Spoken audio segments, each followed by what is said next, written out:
Welcome to another UnSportsMenMic Conduct, a teaser edition. We were going to go into the Super Bowl for the regular show. We decided to hold it off and just make it a teaser, put a little video behind it, get snazzy with it. As always, we got, James Jd Davis. I'm here. And we got Maury Cool Reece Thomas. What up? All right, we're going to talk about the Super Bowl, man. And as a Niner fan, I'm a little bit bitter. And I know a lot of people expect me to go one way, but I'm going to go another way. But I'm going to let you all have your fun. It's calling the Ravens. So I guess we'll start off with JD. Go ahead. What do you think about the Super Bowl or thought about it? I thought if it wasn't for a power outage, 49 got ran out of the building. That helped them to get the momentum back, stop the momentum from Baltimore. Other than that, Ray Lewis riding the sunset, a trophy in each hand is great. Finally, Joe Flacco, Joe Cool, coming into his own. He's the new leader of the team. That's awesome. It's great to see a new young quarterback. We can stop talking about Eli now. That's what I picked. That's what I thought was going to happen. I picked the Ravens based on will, but I think for the Super Bowl I saw more skill from the Ravens. Even though it could have been the 49ers championship, who knows? You know what I'm saying? That penalty would have went the right way. It could have been a different ball game, but I think Joe Flacco played amazing. Not everybody gonna feel me on that, but I think he deserved top 5, money, top 5 contract out of the quarterbacks in the league. That's crazy talk. You know what I'm saying? But he's proven he got a ring, and some of them other players got one ring too. Peyton Manning, but that's another topic. But yeah, but I think what I'm saying with the whole Ray Lewis. I think Ray Lewis got exposed. Oh, he did. He had a terrible game, terrible playoff game. Yeah, he had a terrible game, and they just I'm surprised that Ravens played a majority of his own the whole game. I guess they didn't want to play man because Ray Lewis was gonna get ate up. But other than that, I thought the halftime show wasn't all that. Yeah, I thought Beyonce was fine as hell. Now don't get me wrong, tripping out here, man. But as far as a halftime show for football, no, it wasn't a halftime show about Super Bowl. It was a Destiny Child concert and Beyonce concert. That's what halftime. Let's go back on track before we go, because that's just y'all talking crazy out your mind. Shout out to Jay, the big homie. I wish you would have been there for the Super Bowl. But let's go. All right. I got here all this will and skill thing. All right, first thing first, the Ravens' victory wasn't that much skill. I will give you this. It was veteranism and poise is why they won. Because if you look at that first half, you can see it was especially that point. At one point, Kaepernick double clutches it, throwing a comeback route to Moss, almost gets picked off. Kaepernick was inside of his head early in the game. And yes, we can credit the Blackout for getting him more time to kind of get his bearings and thoughts about him. But let's not forget, that Ravens team is a lot of veterans, a lot of guys that have been in the league for a minute. There's not a team, outside of really Justin Smith, it's a very young team. That's why a lot of people are predicting them to be back there next year because the team is so young. The first half, the Ravens had that veteranism and that poise, and they played like it. And yes, and because they played like it, the game looked one-sided, but it really wasn't one-sided. If LaMichael James doesn't fumble in that drive, we probably would have scored then. You got to realize, we were driving up and down the floor in the field in the Ravens. We were getting 20-yard catches by chunks. The first play of the game, we threw a 20-yard pass, got taken back by a penalty. Why? Because of poise.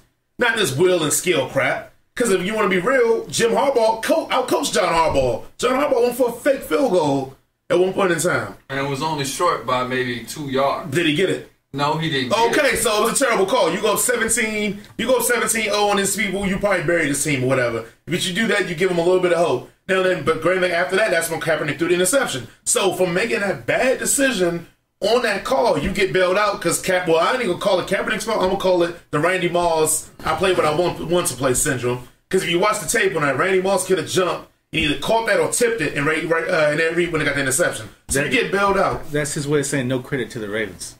No, I'm not saying no credit to the Ravens. Again, how much can I tell you that Ravens had more poise? Having poise is part of the game, especially in the big game. So I'm not taking away from him, saying that he got bailed out because of that interception. You forget that happened right afterwards. If he doesn't get bailed out from that, we're going to look at that whole fake field goal call as a whole different light. It's like Sean Payton and the onside kick at the halftime. If the Colts recover that, we're looking at that play as the dumbest play ever. But when he did, because we didn't, what do we look at it as? Oh, that's one of the greatest calls ever in Super Bowl history. All I'm saying is that the Ravens had more poise at the beginning. Now, if you look at the second half, you saw more of what the 49ers team was, getting pressure on. Think about it. Joe Flacco didn't do much in the second half. It was more pressure on Flacco. We saw the Ravens. We saw, like you said last week, Ray Rice will fumble sometimes. And we saw a different 49er team that actually played like the 49er team that played all year. And the game got close. Now, is it credit to the blackout? We don't know because we don't know what would happen. Let's not forget, after the blackout, the Niners did go 3-and-out and punt the ball away. So, and we're not going to say that is it the Niners' fault because the Ravens punter shanked it. And gave, like, I mean, it was many turns in that game that happened that made the game a lot different. Now, I'm not going to be one of those guys that sit around and blame the refs. It is what it is. The refs called the game the way they called it. It is what it is. But all I'm saying is all this, oh, Joe Flacco this, all this. Come on, man. Them Niners got caught up in deer headlight syndrome, and we all saw it. Okay, well, you got to think now. Flacco played aggressive, especially throwing the deep ball like he wasn't nothing. Oh no, that's touch passes. His touch passes were crazy. Yeah, and then not that one to Bolden. Are we watching the same game? Listen, I'm not saying that this guy was like Joe Montana out there, but it's still he bought time in the pocket. Even though the line was a lot better than during Great the plays season, when they're going out. Yeah, the guy extended plays. He was aggressive enough to throw it deep. Hold on. And Anquan Bolden was bad aggressive. That's not skill. I give more credit to Bolton and Troy Smith for catching them terrible passes he threw. Jacoby Jones, you know what? Jacoby Jones fell down on that touchdown. He was slowing up to catch a ball that was underthrown. The 2 Hail Mary throws he threw up to Bolton. I mean, I'm not going to sit here and say, oh, he didn't have a good game. So all I'm saying is that we're going to pay this guy like he's at top 5 money. So you need to pay the receivers. And hell yeah! No. He need to get paid. So those Ducky to the Bolton on that sideline and Chris Culliver was looking crazy and he caught it over Chris Culliver like it was nothing. That was a straight duck. He's the winningest quarterback since 2008. But you know what though? It's funny that even though it was a throw up type pass, but all quarterbacks do that. You know what I'm saying? You never know Flacco was doing back shoulder throws and this and that, and now he's doing that.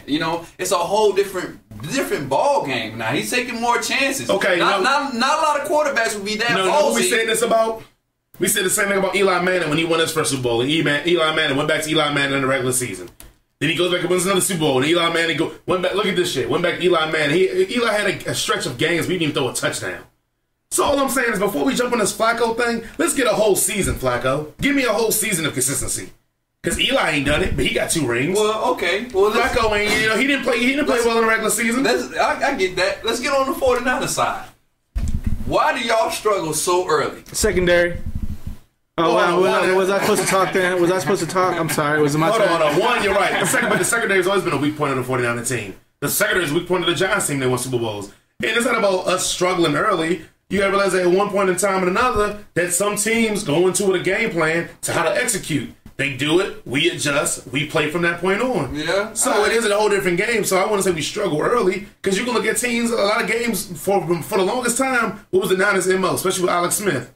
They can't fall behind in games. They fall behind in games, they can't come back. So we've been in situations, we've been a front runner for many games and won games that way. We just struggled early. Had good game plan. They went at our secondary. They attacked us in that round. We made adjustments and we come back harder. Well, honestly, I think the Ravens is the best team defending the gimmick football.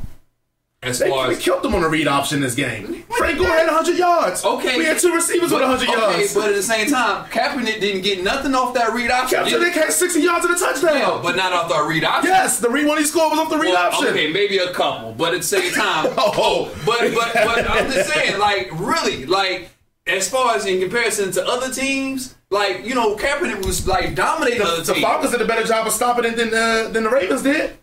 He only threw for 200-something yards against the Falcons. He threw for 3. I'm sorry. I think the Ravens defense, with the Hololinata playing, even though he got injured. That was a huge loss, too. That's when we started running the ball on. Yeah, you know what I'm saying? That made a difference. But, the first half, I think they were just stopping. They was keeping containing Kaepernick in the pocket. Because Kaepernick, like you said, he was a deer in headlights. Kaepernick, when he finally got on that field, he didn't write the right scripture on his arm for that day. No, he just was a deer in headlights in that game, and it was the youth. We talked about it too. You said we gave themselves to the big game. You said the 49ers should have won that game. Oh no, I said it before. Before pre-production, I said it was obviously in that game the Niners were the better team But the Ravens played the better game for that game. Well, okay, that's all I'm saying is that and the reason why the Ravens played a better game is because they had veteranism and they had poise. Where the Niners had a lot of youth and experience, and so they got to this big stage. And let's not even put it on Kaepernick. Kaepernick had a damn good game. Yeah. It was a lot of the people that didn't show up in that game. Alden Smith. Chris Culliver. Yes. And with that sweet stuff. Looked like he was getting that sweet stuff. He with that deep stuff either. Yeah. I mean, Kaepernick and the Niners, it was a lot that went on in that game that wasn't, quote unquote, why the Niners lost that game. A lot of that, why the Niners lost that game, is because, again, lack of poise, youthful experience, and yes, the fact that Chris Culliver decided to have the worst game of his career all at once. And you know it's fitting because he said the dumbest thing of his career all in that same week. Well, I guess JD going to take us home. Well, last thing I want to say is I was disappointed in commercials. I agree with Reece about halftime. It was a concert, not the regular halftime show, but I think Kelly Rowland stole the show. Damn, does she look hot? It's not a concert. I'm talking now. I'm sorry. I'm talking about Kelly Rowland. No, just answer that for me. I just want to get that. No. We're closing down. No, all right. No. What halftime show wasn't a concert? I know. They're all concerts, but there's a lot of other guest things. There's a lot of things they do that's just entertaining on the side. This is kind of just straightforward concert. Outside Destiny Child showing up and Kelly Rowland looking stupid hot. It just was kind of there. Name one that wasn't a concert. Last year, Madonna. That was a straight concert. I don't even like Madonna, but she had all the people there. She made it entertaining. It was a good show. You guys are talking. McDonald's was garbage. And closing up. I just want to close this out on one thing. Any dogs in the house? Any dogs in the house? No, nobody cares about that. He's done. He's retired. It's over with. Going out with it. It's fine. Again, everybody's 50% right when it comes to calling games because it's only two teams. With that being said, you guys talking crazy.